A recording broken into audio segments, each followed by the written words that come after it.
Bonjour.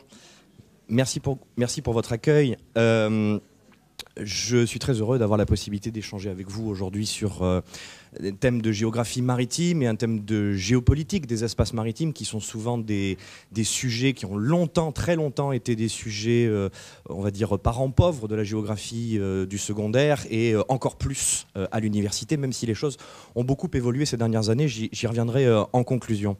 Vous connaissez peut-être la nouvelle d'Edgar Allan Poe, La lettre volée. Vous savez, cette nouvelle où on cherche une lettre partout dans une maison, on arrache les portes, on arrache les tapisseries, on arrache les rideaux, pour finalement s'apercevoir à la fin que la lettre se trouvait bien en évidence sur le bureau et personne n'avait pensé à la chercher là, tellement c'était évident qu'elle se trouvait sur le bureau. Mais c'est un petit peu la même chose avec les espaces maritimes. Regardez ce que disait Éric Orsena en 2013.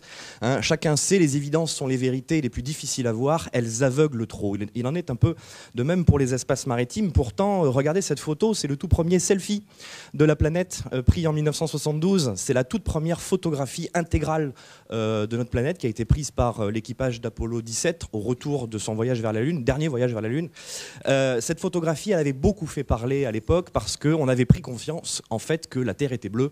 Ça paraît une évidence, hein. On avait des cartographies très anciennes qui mettaient ça en évidence, mais on l'avait jamais véritablement visualisé concrètement. Et encore aujourd'hui, tous les astronautes qui vont dans l'espace reviennent. Lisez les interviews de Thomas Pesquet, c'est sidérant, hein. Ils reviennent tous avec la même expression en disant « j'avais jamais pris conscience du poids qu'occupe, le poids géographique, surfacique, on va dire, hein, qu'occupent les espaces maritimes sur cette planète. On peut aussi prendre conscience de cette immensité, de cette prévalence quand on prend ce type d'outils. Vous prenez l'océan Pacifique est tellement grand que vous pourriez y entrer la totalité des surfaces, des espaces émergés de la planète, et regardez, il resterait encore de la place. C'est pour vous donner une idée de l'immensité de ces espaces qui ont pendant très longtemps été un petit peu ignorés ou négligés, tant dans la recherche scientifique que dans l'enseignement. Pourtant, depuis quelques années, c'est un extrait de ma thèse, hein, ce graphique, ma thèse que vous pouvez trouver sur Internet, qui est en libre accès. On met en évidence ici le fait que depuis quelques années, on assiste à une très forte inflation de la production scientifique, notamment dans le milieu scientifique anglo-saxon, beaucoup moins dans le milieu scientifique français, sur justement des enjeux de sécurité maritime, des enjeux de géopolitique des espaces maritimes, que je retrouve également avec mes étudiants, hein. Ça fait 10 ans que j'enseigne à Sciences Po, un petit peu moins de 10 ans que j'enseigne à Sciences Po. Chaque année, j'ai un nombre croissant, une inflation presque exponentielle du nombre d'étudiants qui viennent me voir en master pour réaliser un mémoire sur des sujets maritimes, et ça dans différentes filières. Donc il y a une appétence croissante qui témoigne finalement d'un intérêt croissant pour le monde académique, pour les acteurs étatiques, les entreprises et évidemment nous les enseignants. J'ai oublié de préciser, mais vous vous souvenez que les espaces maritimes représentent 71% de la surface de la planète, à tel point que André Louchet, dans son fameux ouvrage La planète océane, en 2009, proposait justement de plutôt utiliser l'expression planète océane plutôt que planète Terre, eu égard à cette prévalence. Pour maintenant resserrer un petit peu la présentation sur la thématique de la puissance maritime, regardez ce discours du général de Gaulle en 1965, quand il s'est rendu à l'école navale, un discours très célèbre, un discours fondateur, dans lequel il disait finalement que pour la France, la mer était un obstacle historique, mais c'était aussi un chemin, un moyen de se répandre, un moyen de diffuser sa puissance maritime. Avec ses 3 façades sur la mer, la France est par conséquent marquée pour être une grande puissance maritime. Donc il y a là une forme de déterminisme gaulien qui est loin d'être le premier à avoir émis cette réflexion, hein. Parce qu'on a des façades maritimes, on doit être ou on peut être une puissance maritime. Le rapport de causalité est pas toujours aussi évident, mais toujours est-il que là, on a des acteurs politiques majeurs, pas n'importe qui associent le fait qu'être une puissance maritime permet d'être une grande puissance mondiale. Alors, il y a parmi vous peut-être des enseignants qui enseignent en première à GGSP. Vous êtes certainement familiers avec le concept de puissance. J'ai pas le temps là en quelques minutes de balayer la totalité de l'acception que revêt ce terme, mais Si on doit retenir quelques idées très rapides, la puissance, d'abord, ne s'applique pas qu'à un État, mais là, dans le cas qui va nous intéresser, on va s'intéresser à l'État. La capacité d'un État à infléchir l'action d'un autre, à imposer sa volonté, à assurer une influence durable. Mais dans le cadre de cette présentation, vu que je ne vais pas pouvoir aborder la totalité du spectre de qu'est-ce qu'une puissance maritime, je vais me concentrer sur quelques aspects. Aujourd'hui, je vais vous proposer de nous concentrer sur la dimension diplomatique, politico-diplomatique et géopolitique. Et on va un peu travailler sur cette notion de puissance structurelle que Susan Strange définissait en 88 comme la capacité d'influencer l'agenda politique international, de faire peser son avis dans les négociations internationales. Alors c'est une puissance qui peut s'appliquer, vous le savez bien sûr, tant en hard qu'en soft power, en sharp power, en smart power. Bref, je vais revenir sur ces aspects-là au cours de la présentation. Mais ce qui est intéressant de noter avec cette notion de puissance maritime, c'est que, comme je le disais tout à l'heure, De Gaulle n'était pas le seul à faire l'association entre puissance maritime égale puissance mondiale. Regardez ce que disait Georges Legge au début du XXe siècle. Être une puissance mondiale, ça veut d'abord dire être une puissance maritime. Alors, la puissance maritime, j'ai rapidement montré ce qu'on entendait par puissance, mais pas parce qu'on entendait par puissance maritime. Or, souvent, quand vous lisez les thèses ou les grandes théories de chercheurs, je pense à l'amiral Mahan, je pense à Julian Corbett, je pense à Hervé Couto-Begary, Ed Martin Mott, enfin, tous ces grands théoriciens qui ont travaillé sur ces sujets, il ne faut pas confondre puissance maritime avec puissance navale. Puissance navale n'est qu'une composante de la puissance maritime, mais dans le cadre de cette présentation, on va quand même pas mal se centrer sur cet aspect-là, même si vous allez voir, on va un peu déborder. Alors, la question que je vais me poser aujourd'hui, c'est à l'heure de la mondialisation, qui serait avant tout, si je reprends l'expression de l'amiral Christophe Prazuk, ancien chef d'état-major de la marine, c'est une maritimisation du monde, quels en sont les leviers, les manifestations, les limites de la puissance maritime française aujourd'hui? Alors, Madame l'inspectrice, vous l'avez rappelé tout à l'heure, j'ai cru comprendre qu'on était un public très très diversifié, et c'est tant mieux. Ça soulève un défi pour moi, c'est que il va falloir que on parle un peu à tout le monde. Alors, ce que je vous propose, c'est que je vais lancer des grands axes, tirer des grandes lignes, et puis on va se conserver un petit temps tout à l'heure pour approfondir les éléments pour lesquels vous avez le plus besoin d'échanger, en particulier dans le cadre de vos pratiques. Alors, très rapidement, les questions sur les fondements, les expressions de la puissance maritime aujourd'hui, évidemment, on ne peut pas faire l'économie d'abord de parler de la dimension territoriale de la puissance maritime française en 2024. Et vous avez tous, ou vous allez tous, si vous êtes des futurs collègues, projeter un jour en classe cette carte. Vous savez, cette fameuse carte des zones économiques exclusives, avec ces gros ronds bleus qu'on voit un petit peu partout sur la planète, et ces interviews, ces publications où on voit voilà, deuxième maritime mondial, premier domaine maritime sous-marin, qui d'ailleurs est un vecteur de soft power très important. Moi, quand je fais des colloques, il n'y a pas longtemps, j'étais au Japon pour un colloque international. J'étais le seul Français. Pendant les 3 jours qu'ont duré le colloque, à chaque fois, mes collègues américains, allemands, japonais venaient me voir en disant « Ah, vous êtes Français? Ah, ben, c'est normal que vous travaillez sur les espaces maritimes. Vous êtes le premier espace maritime mondial ou deuxième espace maritime mondial. » Avant d'être géographe, avant d'être chercheur, on est français, donc on est intéressé par les questions maritimes. Vous allez voir, c'est pas si évident que ça.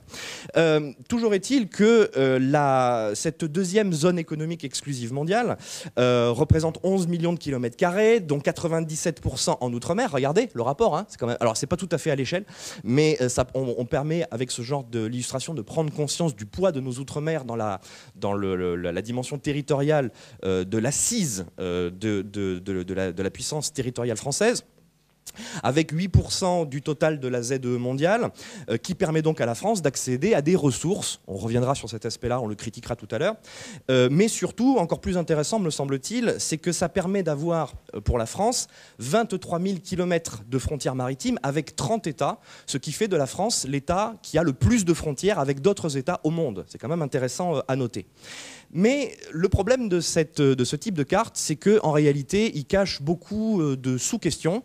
Alors, il y en a une sur laquelle je reviendrai plus loin quand on parlera des défis, mais il y en a une première que je voudrais pointer, c'est qu'en réalité, ce genre de carte ne met pas vraiment en évidence ce que l'on peut appréhender comme étant la puissance maritime française. Vous avez peut-être déjà entendu parler de la convention SAR de Hambourg de 1979. Donc SAR, ça veut dire en anglais Search and Rescue, c'est-à-dire le fait d'assurer la sécurité maritime sur donc les espaces maritimes. Et cette convention SAR, elle a découpé l'espace maritime mondial en plusieurs SRR, Search and Rescue Regions. Et chacune de ces SRR est commandée par un MRCC, un Maritime Regional Control Center, qui en français se traduit par CROSS. Nous, on appelle ça les CROSS. Hein, vous savez, il y en a un certain nombre le long de la façade atlantique. Et on en a dans les Outre-mer aussi.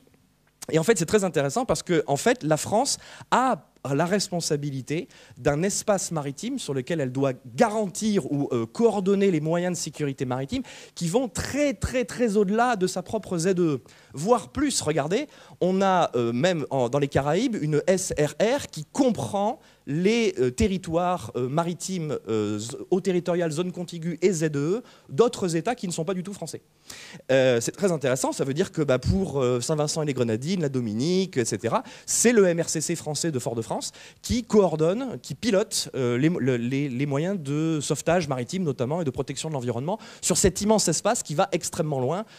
C'est la raison pour laquelle, par exemple, lors du crash du vol Air France 447, la France a été directement impliquée dans la recherche de l'appareil, justement parce qu'on avait pensé à un moment donné que l'appareil pouvait se trouver dans la SRR française. Bref, donc vous voyez, la responsabilité de la France, mais pas que de la France, hein, il y a d'autres États qui sont concernés, hein, la responsabilité de la France sur les espaces maritimes va en réalité bien au-delà de ces zones sous souveraineté, les fameuses ZEE, sans parler des compétences universelles pour lesquelles la France a des obligations légales de lutte, je pense en particulier à la piraterie.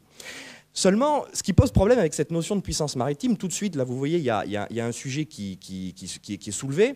On a beaucoup d'États, je pense au Portugal, je pense à la Barbade par exemple, ou Saint-Vincent et les Grenadines, qui font des discours politiques et qui publient des cartes dans lesquelles ils disent regardez, le Portugal est une grande puissance maritime, on a un espace maritime qui couvre une grande partie de l'Atlantique Nord. La Barbade dit on a un espace maritime qui représente 360 fois la surface de l'île de la Barbade elle-même. Donc ça fait de nous un grand État maritime. Pas exactement. On devrait plutôt parler de potentiel de puissance maritime plutôt que de puissance maritime. Et là, on devrait plutôt s'interroger sur comment est-ce qu'on passe de l'un à l'autre. Comment est-ce qu'on passe du potentiel de puissance maritime à la puissance maritime. Et là, on soulève une première notion, c'est la notion de capacité.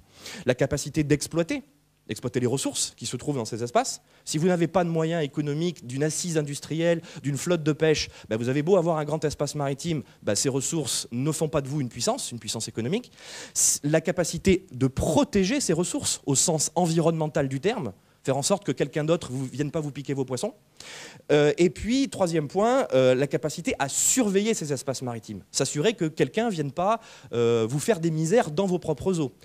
Quelqu'un ne vienne pas utiliser vos eaux pour faire du trafic à vos dépens.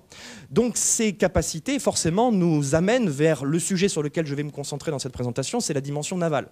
La France est pas seulement une puissance, alors encore une fois, une puissance potentielle, au sens territorial, elle est surtout une puissance navale. Et on doit d'abord parler du fait que la France est l'une des... Vous savez, on disait de l'Empire espagnol sous Philippe II que le soleil ne se couchait jamais sur il y a quelques historiens dans la salle, manifestement. On peut dire la même chose aujourd'hui pour deux États seulement dans le monde, les États-Unis et la France. Voilà. Il n'y a que deux États dans le monde, et encore les États-Unis, bon, ça se commente. Mais pour le cas de la France, le soleil ne se couche jamais sur le territoire français du fait de ses possessions en Outre-mer. La France, à la différence de certains États, et je pense à la Grande-Bretagne en particulier, a fait le choix de maintenir des emprises navales. Partout dans le monde, la France est l'un des deux pays au monde à avoir des emprises navales, des bases navales, sur la totalité ou la quasi-totalité des océans de la planète. Alors cette carte n'est pas tout à fait à jour parce qu'il manque la base navale chinoise de Djibouti. Mais bon, il n'y a pas de grand changement majeur. Alors, une puissance, parce qu'on a des assises, des emprises navales qui mettent des moyens militaires français à moins d'une semaine à 10 jours de la quasi-totalité de mer, une semaine à 10 jours de mer, de la quasi-totalité des 70 États qui ont accès à la mer sur la planète. Mais au-delà de ça, on a surtout a besoin de parler de la puissance navale au sens la capacité de l'État d'intervenir en mer. À la différence des études géographiques sur les espaces terrestres, il faut savoir qu'un État n'a pas de force de police en mer. Ce qui assure la puissance de l'action de l'État en mer, c'est pratiquement exclusivement, notamment dans la ZEE, uniquement de la capacité des marines, pour des raisons strictement techniques.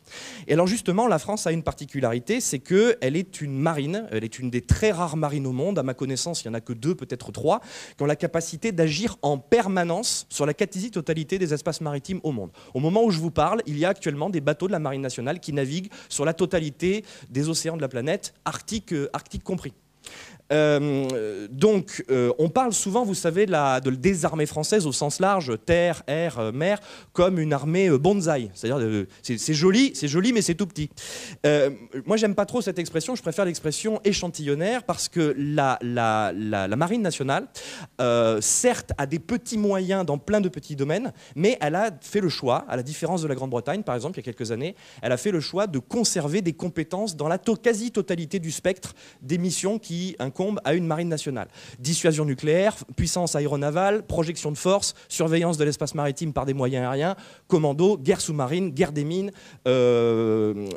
diplomatie humanitaire, enfin je pourrais continuer comme ça très longtemps. On a maintenu des petits moyens, mais dans l'ensemble du spectre, ce qui permet de maintenir des compétences. Ça c'est intéressant, hein. On est tous profs, vous et moi, on a affaire à des élèves qui parfois nous posent des questions sur l'orientation, on peut parler de ça, hein, le fait qu'on offre des métiers d'une immense diversité, pas que la Marine nationale d'ailleurs, hein, toutes les armées, justement du fait de cette spécificité française. Ce n'est pas le cas de la Grande-Bretagne par exemple. Ouais, j'ai un problème avec la Grande-Bretagne, mais c'est parce que je suis marin dans la Marine nationale, c'est pour ça. Cette puissance navale, elle a une spécificité, comme je vous le disais, c'est qu'elle maintient des compétences dans l'ensemble du spectre, mais elle ne pourrait pas le faire, et alors là on revient à la géographie, hein, elle ne pourrait pas le faire sans une assise industrielle, la BITD, hein, c'est-à-dire la base industrielle et de technologie de défense française, donc là on rejoint le thème des systèmes productifs, hein, qui permet à la France d'être en partie autonome sur ses équipements, sur ses moyens et sur sa maintenance, avec évidemment des difficultés. Mais alors je vais prendre un seul exemple, puisque je n'ai pas le temps de tout détailler. Je vais prendre, parce qu'on est en Aquitaine et parce qu'on est en Gironde, je vais prendre l'exemple de la dissuasion nucléaire. Première chose à savoir, c'est que, alors vous savez, la dissuasion nucléaire est assurée par la Marine nationale, par les moyens embarqués, les moyens aériens embarqués sur le porte-avions Charles de Gaulle, mais surtout par 4 sous-marins. On pourra voir tout à l'heure, si vous voulez, pourquoi il y en a 4 et pas 3. De 4 sous-marins nucléaires lanceurs d'engins qui sont tous les 4 basés à la base à côté de Brest. Et un sous-marin nucléaire lanceur d'engins, alors ça j'en ai fait la découverte il y a quelques années en discutant avec des ingénieurs, je ne savais pas du tout, c'est de très très loin l'objet technologique le plus pointu, le plus abouti, le plus complexe que l'humanité n'ait jamais su construire. C'est beaucoup, beaucoup plus complexe qu'un Airbus, qu'une centrale nucléaire ou qu'une fusée Ariane. Pour une raison simple, c'est qu'un sous-marin nucléaire lanceur d'engins, c'est 4 choses. C'est un bateau qui va sous l'eau, qui transporte des fusées aériennes, des mini-fusées aériennes, hein, donc des missiles qui sont à capacité de sortie en double environnement, sous-marin puis aérien pour aller ensuite dans l'espace, donc triple environnement en réalité, et c'est aussi une centrale nucléaire, puisque la propulsion du sous-marin est nucléaire. Donc on est sur un objet qui est hyper technique, qui a un nombre de pièces qui est absolument délirant, qui fait appel à des écosystèmes industriels extrêmement complexes, et si on prend que l'Aquitaine, donc indépendamment de la construction navale, on peut parler d'Airbus Défense Aerospace qui fabrique juste à côté de Bordeaux, justement les fameux missiles M51, MBDA qui fabrique les autres systèmes d'armement, Safran. On peut parler de la route des lasers juste à côté de Bordeaux où se fait maintien en conditions opérationnelles de la partie fissile de nos armes nucléaires. Et puis on peut aussi parler dans la dimension étatique, qu'est-ce que j'ai fait ? La dimension étatique du centre d'essai des Landes, juste à côté, hein, où sont testés justement ces équipements. Donc vous voyez une base industrielle de défense et une capacité de rayonnement, une capacité politique de puissance qui repose sur cette assise industrielle, sur ces écosystèmes industriels. Bon, là en l'occurrence Aquitain, mais en réalité il y en a bien d'autres. Alors, J'ai pas le temps de parler des autres aspects puisque j'ai fait le choix de me concentrer sur un thème aujourd'hui, mais on pourrait bien sûr parler de l'industrie des câbles sous-marins où la France a une vraie compétence. On pourrait parler de la CMA-CGM qui est troisième transporteur mondial en matière de shipping. On pourrait parler de la pêche qui contribue à 80% à la souveraineté alimentaire nationale dans ce domaine. On pourrait parler de la potentielle future souveraineté énergétique avec EDF. On doit parler évidemment, on est à l'université, des acteurs scientifiques, je pense à l'IFREMER, dont le degré de compétence est reconnu dans le monde entier, de nos 7000 chercheurs en France qui travaillent sur des questions maritimes et de 222 UMR qui travaillent en partie sur cet aspect-là. Alors, pourquoi je vous parle de tout ça? Parce que l'ensemble de ces aspects que j'ai évoqués jusqu'à présent, militaires et non militaires, permettent à la France de déployer ce que l'on appelle la diplomatie navale. Alors la diplomatie navale, c'est un sujet qui est dérivé de ce que l'on appelait autrefois la diplomatie de la canonnière, qui était un sujet qui avait été déployé par Sir John Cable, un professeur britannique qui avait travaillé sur cette dimension-là. Donc encore une fois, s'il y a quelques professeurs d'histoire dans la salle, vous avez déjà entendu parler du coup d'Agadir, vous avez déjà entendu parler de l'escadre du Commodore Perry, donc des moyens. Qu'est-ce que c'est que la diplomatie navale? C'est le fait d'employer l'outil naval à des fins de soutien de la politique étrangère des États. Voilà, tout simplement. Mais ça peut se faire de différentes façons. Alors, si le sujet vous intéresse, je vous renvoie vers le merveilleux ouvrage de Hervé Couteau-Begary, publié en 2010, qui reprend d'ailleurs le titre enfin, pas le titre, mais dont le titre reprend une expression de Cromwell qui disait un navire de guerre est le meilleur des ambassadeurs. Donc cet ouvrage s'appelle Le meilleur des ambassadeurs, dans lequel il fait une typologie très complexe, très détaillée de qu'est-ce que c'est que la diplomatie navale. Là, il me faudrait 4 heures pour vous faire le détail. Je vais résumer ça en deux aspects très très simple. La dimension de soft power, donc notamment par exemple par des escales qui sont des moyens de rayonnement, qui sont des moyens de montrer la présence de la France, mais aussi d'être un outil de rayonnement particulier pour le réseau diplomatique français. Moi j'ai eu la chance et l'honneur de travailler dans 3 ambassades dans ma carrière. À chaque fois qu'on avait un navire de la Marine nationale bien sûr, qui faisait escale dans le pays, les ambassadeurs sous les ordres desquels j'ai travaillé étaient systématiquement ravis parce que c'était des moyens pour eux d'appuyer un peu plus le rayonnement, l'activité diplomatique de la France dans ce pays. Mais alors au-delà de ça, donc vous voyez, c'est très intéressant. Alors, encore une fois, la diplomatie navale, toutes ces questions un peu géopolitico-diplomatiques, ce sont des sujets qui sont très souvent complètement colonisés, soit par les historiens, soit par les politologues. C'est bien que nous, les géographes, nous fassions un petit peu une place là-dedans. Et on peut travailler, par exemple, sur la spatialité des déploiements, des escales navales. On peut cartographier où est-ce qu'un navire fait escale, où est-ce qu'un État décide de faire escale sur un certain nombre d'années. Et vous pouvez regarder, par exemple, il y a plein de choses intéressantes à analyser sur la cinématique des escales de la Marine nationale dans le Pacifique ces 10 dernières années, notamment 2016, 2017, 2018, au moment où on essayait de vendre des sous-marins à l'Australie. Donc là, on avait... Oui, je sais. Au moment où on avait essayé de déployer beaucoup d'escales dans cet espace-là, j'y reviendrai. On peut également parler de la diplomatie humanitaire. Vous savez qu'on a, par exemple, régulièrement des tsunamis, des tremblements de terre, mais on a aussi sur la planète environ entre 45 et 50 événements climatiques majeurs qui nécessitent des interventions humanitaires. Et la France s'est fait une spécialité dans ce que l'on appelle le HADR. Si ça vous intéresse, je vous renvoie vers les travaux de mon collègue Laurent Giacobi, de l'Université de la Martinique, qui travaille sur ces sujets-là. Donc HADR, ça veut dire quoi? Ça veut dire Humanitarian Assistance and Disaster Relief. Donc en gros, pour faire simple, la diplomatie humanitaire. Voilà. La capacité d'intervenir dans le domaine humanitaire. Et on peut citer en exemple je suis allé trop vite, l'évacuation des ressortissants du Liban en 2008 par la Marine nationale, qui était la seule à avoir les moyens d'aller chercher des milliers de personnes au Liban et de les ramener en lieu sûr. Ça, c'est on va dire le soft power, la capacité de montrer rayonnement, influence, puissance et d'accompagner la politique voulue par le président de la République, le ministère des Armées, le ministère des Affaires étrangères, tout ça coordonné par ce que l'on appelle la Direction de coopération et de sécurité de défense, qui est une sous-antenne du ministère du Quai d'Orsay. Mais on peut aussi parler de hard power. J'ai parlé tout à l'heure de l'escadre du Commodore Perry. Pour prendre l'exemple français, on peut parler de l'opération... Je vais prendre que 2 exemples. L'opération Hamilton en 2018, quand la France a pu participer à des frappes sur la Syrie pour faire comprendre que l'utilisation des armes chimiques, c'était pas bien. Ça, c'est le premier aspect. Et puis, beaucoup plus récemment, vous vous souvenez, malheureusement, quand la Russie a envahi l'Ukraine en février 2022, un mois plus tard, quand il s'est avéré que les Européens et les Américains avaient l'intention de donner un coup de main aux Ukrainiens, Vladimir Poutine a fait un certain nombre de discours dans lesquels il disait si vous faites ça, je vous transforme en parking. C'est-à-dire j'utilise mon armement nucléaire, puisque c'est dans ma doctrine d'emploi des forces d'utiliser l'armement nucléaire, que ce soit en Ukraine ou ailleurs. Ce à quoi le président de la République a répondu par quelque chose qui ne s'était jamais produit en France. Il a déployé 3 sous-marins nucléaires lanceurs d'engins sur les 4. C'était la première fois qu'on faisait ça. D'un point de vue logistique et technique, c'était un exploit. Et je peux vous assurer, pour travailler à ce moment-là en cellule de crise à Paris, que ça a beaucoup fait parler en Russie, cet aspect-là.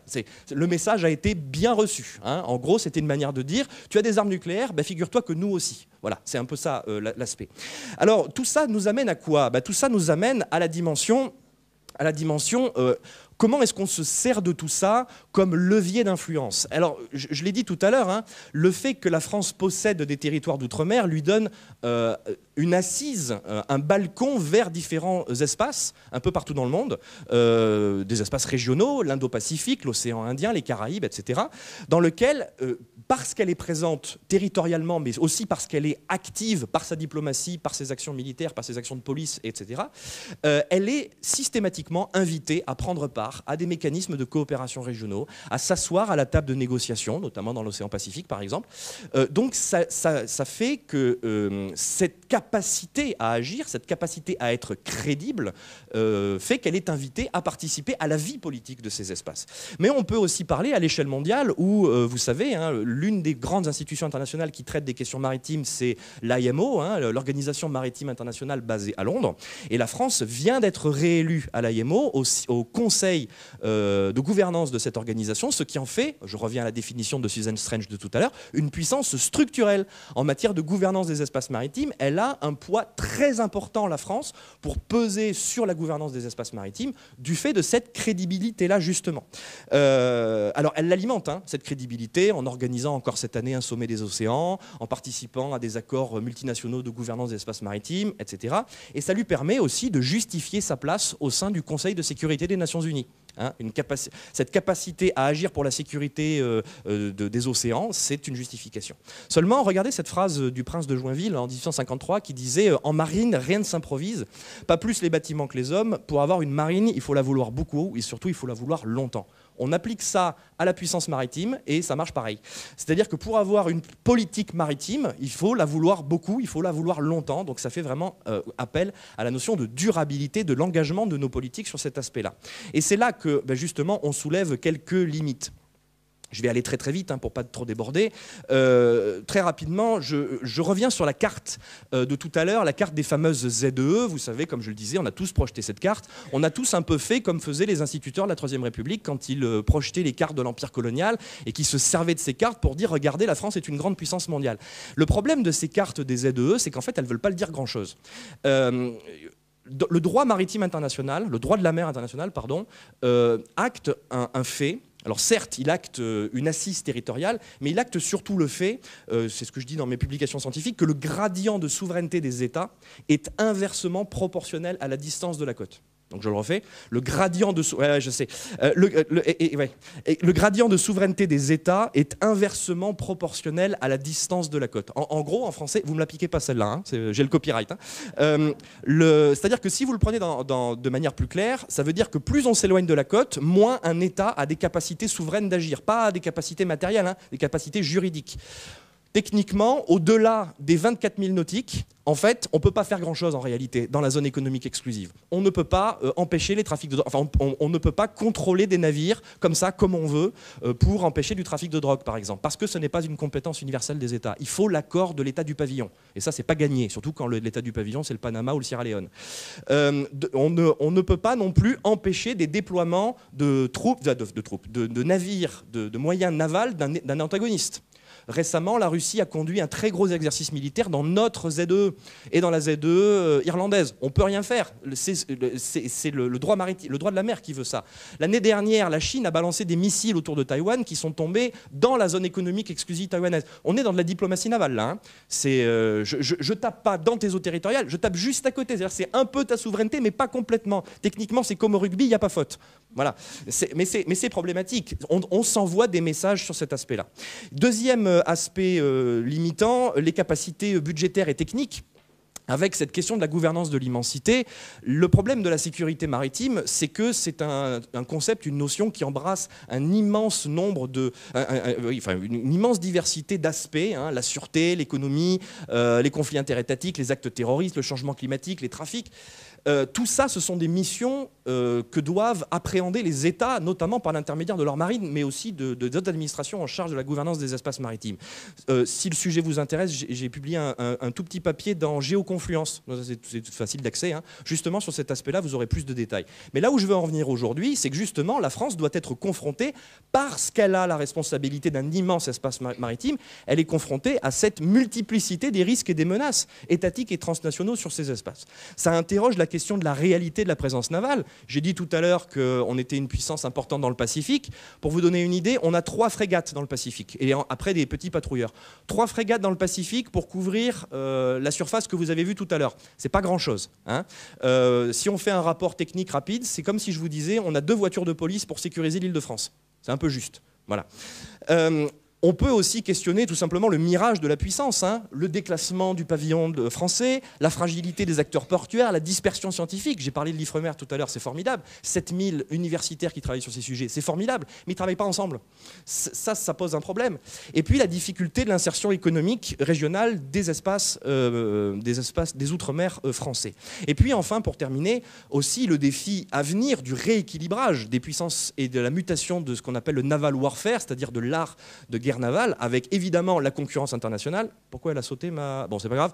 Avec le fait que, par exemple, la Chine sort pratiquement chaque année l'équivalent en tonnage de la marine nationale de ses arsenaux. C'est très important, hein, c'est un défi. Le fait qu'on ait des puissances comme la Russie, par exemple, qui continue sa course à l'armement et à déployer aujourd'hui des nouveaux systèmes qu'il faut essayer de suivre. C'est un défi technologique qui coûte extrêmement cher. Et puis aussi la question de l'évolution de la guerre navale. Vous avez vu ce qu'ont réussi à faire les Ukrainiens avec quelques Zodiac ou des équivalents de jet ski. Ils ont réussi à neutraliser une force navale qui était complètement hégémonique en mer Noire. Aujourd'hui, pour bien connaître le sujet, la marine russe ne sort plus de ses ports en mer Noire. C'est quand même assez spectaculaire. Donc là, vous voyez, c'est un défi, hein, qui se double aussi de ce qui se passe actuellement en mer Rouge, hein. Vous savez, là, regardez, cette photo, c'est des photos que m'ont envoyées la CMA-CGM la semaine dernière, dans le cadre d'un travail que je fais avec eux. Cette photo, c'est un convoi de navires de la CMA-CGM qui étaient à ce moment-là escortés par des navires de la Marine nationale. D'accord ? Ça n'a pas empêché les Houthis d'arriver à tirer au milieu du convoi. On parle de défis tout à l'heure de capacité budgétaire et technique. Un missile Aster 15 ou un missile Aster 30, c'est les missiles qui tirent sur les drones ou sur les missiles pour les intercepter, ça vaut entre 1 et 4 millions d'unités pièces. Voilà. Donc tirer à 4 millions d'euros sur un drone qui fait la taille de cet ordinateur, ça coûte très cher. On en a tiré 100 depuis le mois de novembre. Ça fait cher pour nos impôts. Mais ça fait partie des responsabilités de la France d'assurer la sécurité du trafic sur cet aspect-là. Et c'est là, alors là je ne vais pas le lire en entier, mais simplement c'est ce qui faisait dire à l'amiral Vendier, ex-chef d'état-major de la Marine, aujourd'hui numéro 2 des armées françaises, qui faisait dire que la mer se prêtait bien à la confrontation des puissances depuis toujours, mais encore plus aujourd'hui, parce qu'elle est demeurée une zone grise. Ça, c'est intéressant pour nous, les géographes. Qu'est-ce qu'une zone grise ? Elle se prête aux actions placées sous le seuil de la guerre. Ouvrir le feu sur une frégate, loin des yeux des populations civiles, n'élève pas l'attention au même niveau que le franchissement d'une frontière. C'était en mai 2021, c'était juste après le fameux incident entre la frégate turque et la frégate française au large de la Libye, on pourra en parler tout à l'heure si vous le souhaitez, qui avait beaucoup fait parler. Là aussi, c'est de la diplomatie navale, mais il se passe beaucoup de choses en mer, et notamment sous les mers, qui implique le maintien de moyens et le maintien de capacités. Alors, de manière un peu facétieuse, je termine cette présentation en vous rappelant ce que disait Lénine. Oui, on le cite pas assez, hein, on le cite pas assez. La marine est un gaspillage et une perte inutile de l'argent du peuple. Bon, le problème, c'est que l'histoire lui a un peu donné tort. Regardez ce que disaient 2 autres chercheurs un peu plus récents, Alain Vigaret notamment, hein, l'un des grands papes de la géographie maritime en France. Aucun pays ne peut se dispenser sans inconvénient grave d'avoir recours à la mer aucune économie moderne, ne peut être durablement conçue sans appui océanique. Et plus récemment, Pierre Royer disait que loin d'être un luxe hors de prix, la puissance navale est une condition impérative de la liberté.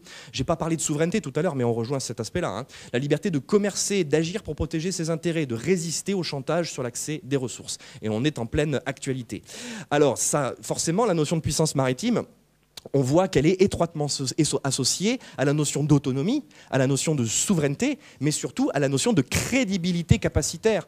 Pourquoi est-ce que les Australiens se sont finalement parjurés sur la signature des contrats, le fameux contrat du siècle, la vente des sous-marins? Tout simplement, et ça vous pouvez le dire à vos élèves, parce que parfois ils nous posent la question, pourquoi est-ce que le Rafale se vend pas bien? Pourquoi est-ce que... parce qu'en fait, ça n'a rien à voir avec les aspects techniques. Quand vous achetez un armement, vous achetez l'armement, mais en réalité, vous achetez une relation. Et là, ce qui se passe, c'est que la France n'a pas été jugée comme suffisamment crédible pour assurer la sécurité de l'Australie en cas de problème dans l'océan Pacifique. Quand les Américains, et c'est ce qu'ils ont fait avec Singapour il y a 20 ans, quand ils leur ont vendu leurs avions de chasse, les Singapouriens, ils forment leur pilote de chasse à Caso, juste à côté. Et bien pourtant, ils ont acheté américain. Eh bien parce que les Américains arrivent en disant non seulement on vous vend du matériel, mais on vous vend une assurance vie avec. Ça, c'est difficile de lutter. Mais ça soulève la question de la crédibilité. Donc, simplement, en conclusion, on peut quand même finir sur une note positive, c'est qu'il y a quand même un effort politique visible depuis quelques années qui a été mis en œuvre pour mettre à profit les enjeux maritimes comme levier du rayonnement international de la France. Plusieurs leviers, la création, alors ça date de 81, mais il revient régulièrement, d'un ministère de la mer ou d'un secrétariat d'État à la mer. Bon là en ce moment on a un secrétariat d'État. Le renforcement des capacités d'action de l'État en mer, la loi de programmation militaire qui a été revue après la guerre en Ukraine pour redonner des moyens à la marine nationale, le renforcement de la coopération internationale, notamment dans des espaces régionaux. Et puis, c'est là aussi pourquoi on est là aujourd'hui, le renforcement des programmes scolaires, des programmes universitaires avec, vous l'avez noté comme moi, j'imagine, hein, si vous enseignez depuis quelques années, une forte inflation de ces aspects maritimes qui sont enseignés à nos élèves. Donc, il y a un aspect de progression qui est net là-dessus. On a également en 2017 l'adoption d'une doctrine maritime française. Ça ne s'était jamais fait. Seulement, comme le pointait Thomas Gomard en 2019, la France est un pays d'ambition maritime, mais de tradition continentale qui demeure confronté au dilemme historique entre sa puissance essentiellement ultramarine et sa sécurité avant tout territoriale. Et justement, je voudrais m'appuyer sur cette dernière phrase pour faire une rapide ouverture, entre guillemets, sur des travaux scientifiques que je suis en train de mener avec mon ancien directeur de thèse, Yann Richard, sur la question de la représentation des espaces maritimes. On est en train de faire une étude scientifique. On est en train de décompter la totalité des articles de presse qui ont été publiés depuis 2000-2001 dans la presse nationale française. Et on est en train de compter le nombre d'articles qui parlent de la mer, et dans l'ensemble de ces... Ça fait plusieurs centaines, voire milliers d'articles. Hein, et dans la totalité de ces articles, on est en train de compter un par un tous les toponymes. Tous. Les noms de mines, les noms de ports, les noms de... absolument tout. C'est un gros boulot. Mais ce qui est très intéressant, vous en avez le début de primeur, on est en train de commencer à voir apparaître des résultats scientifiques de cette étude. On va les présenter dans 2 mois à la Sorbonne dans un colloque sur la géopolitique des espaces maritimes, si vous avez l'occasion de venir. On est en train de les cartographier, et ce qui est en train d'apparaître de nos travaux, c'est qu'il y a une distorsion extrêmement forte entre justement le discours politique, qui parle beaucoup des Outre-mer, qui met ça beaucoup en avant, et la réalité du traitement, non seulement des questions maritimes, mais de la réalité du traitement des Outre-mer dans nos espaces, dans notre presse nationale. On parle beaucoup des espaces maritimes qui sont autour de la France métropolitaine, mais on parle pratiquement jamais du Pacifique, on parle pratiquement jamais de la Polynésie. Enfin voilà, je vous laisse consulter. On va le publier dans une revue scientifique, mais j'aimerais qu'on en fasse une transposition simplifiée dans Géoconfluence d'ici 1 an et demi. Donc si le sujet vous intéresse, n'hésitez pas à aller consulter ce futur article. Voilà, j'ai pas trop débordé. Je vous remercie pour la qualité de votre écoute et je suis prêt à répondre à vos questions.